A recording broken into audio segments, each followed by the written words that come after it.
Tik 10 700 eurų už 2019 metų automobilį.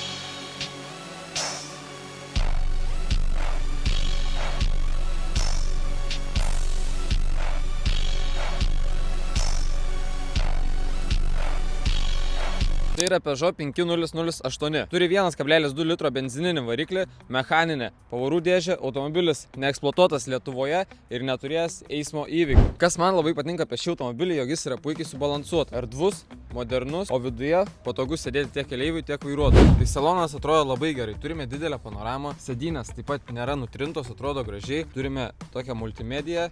LED spidometras, labai daug saugos funkcijų, tai parkingo asistentas, kameros, parktronikai, turime autopilotą. Šis modelis turi 7 vietas, tai labai tiks ilgoms kelionėms su šeimyna. Ir aplamai salonas tikrai yra labai erdvus. Šio automobiliuko rida 255 000 km, bet bendra būklė tikrai gera, automobilis tikrai prižiūrėtas, kaina 10 700 eurų, bet už tą kainą gaunate gerą komfortą, gerus metus ir neblogai atrodantį automobilį. Taip pat galima suteikti lizingo paslaugas, mango draudimo nuo gedimų ir galite įkeisti savo seną automobilį. Tai jei tave domina šis Peugeot 5008, būtinai susisiek.